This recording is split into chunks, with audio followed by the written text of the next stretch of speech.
remember the day they laughed the loudest, like a chorus of disdain echoing off the cold walls of my own mind. It was the day I finally told my family I was abandoning the safe, predictable path they had always wanted for me.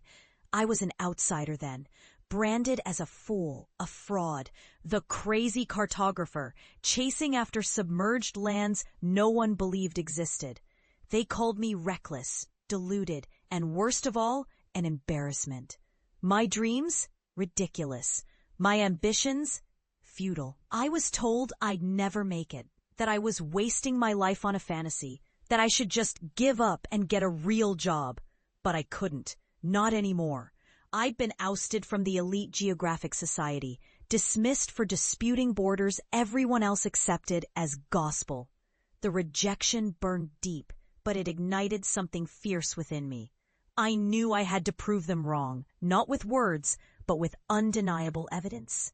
I poured everything I had into my obsession: cutting-edge underwater drone technology, years of research, sleepless nights. I mapped forgotten, submerged lands, lands that had vanished beneath the ocean's relentless embrace, hiding stories of civilizations lost to time. The ridicule from my family was relentless. They scoffed at my obsession, called it pointless, impossible, a waste of time and money. My mother told me I was throwing my life away on fairy tales. And my father shook his head, convinced I'd end up destitute and humiliated. But I knew, deep down, this was my purpose.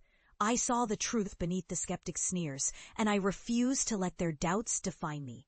Years passed. The journey was brutal, one setback after another. My drones malfunctioned, storms threatened to wipe out my work, and the world dismissed my findings as fantasy maps. I was isolated, mocked, and dismissed as a crackpot. But I persisted. Every dive, every scan, every discovery fueled my resolve. Slowly, the submerged lands revealed their secrets. Submerged forests, sunken cities, ancient coastlines that rewrote history. My discoveries proved that borders and ownership were more fluid than anyone dared admit, that history was far richer and more complex than the maps they clung to. And then, it happened. The breakthrough. My work gained recognition. My maps were validated by leading scientists and historians. The submerged lands I mapped became a global sensation, rewriting textbooks and challenging the very notion of borders and ownership. I had transformed barren, forgotten landscapes into thriving ecosystems, restoring what was lost, revealing the stories buried beneath the waves. The day I returned home was surreal. I parked my sleek, new car outside the house I once fled from, feeling the weight of years pressing down on me. The neighborhood looked the same. Yet everything had changed. I stepped out, dressed differently, confident, unshakable. I was no longer the crazy cartographer, but a pioneer who had reshaped understanding of our world.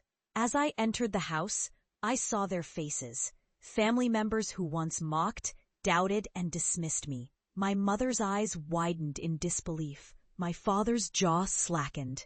They looked at me as if I was a ghost from their worst nightmares, proof that their doubts had been misplaced. And then I revealed my greatest achievement. I brought with me a detailed, immersive map of the submerged lands I had explored, now converted into a vivid, living digital display. I activated it, and the room flooded with the image of ancient coastlines, sunken forests, and thriving ecosystems, lands that had vanished beneath the waves, now restored in stunning detail.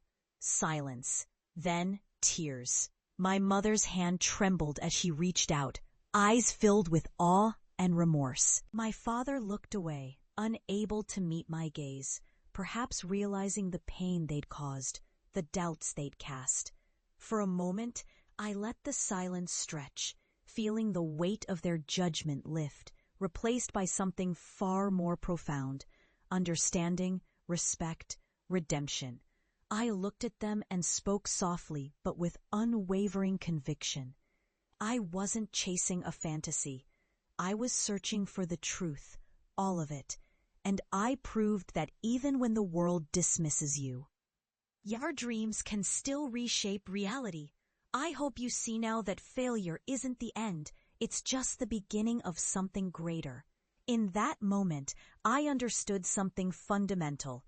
Their mockery, their rejection, they were just fears in disguise. Their doubts were shadows cast by their own limitations, not mine. I had turned those doubts into fuel, into the very foundation of my success. And as I stood there, basking in the glow of my achievement, I realized that the true victory wasn't just mapping lost lands. It was overcoming the chains of doubt, proving that resilience and unwavering belief can rewrite even the most dismissive narratives. Now, I see my journey as a testament to the power of perseverance. When everyone else dismisses your dreams as foolish, that's when you must hold tight to your vision. Because sometimes the ridiculous idea is just the seed of a revolution waiting to blossom. And the lesson I carry forward? No matter how many times you're told you're wrong, keep going.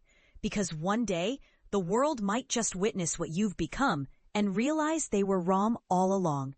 And that realization, that's the sweetest victory of all.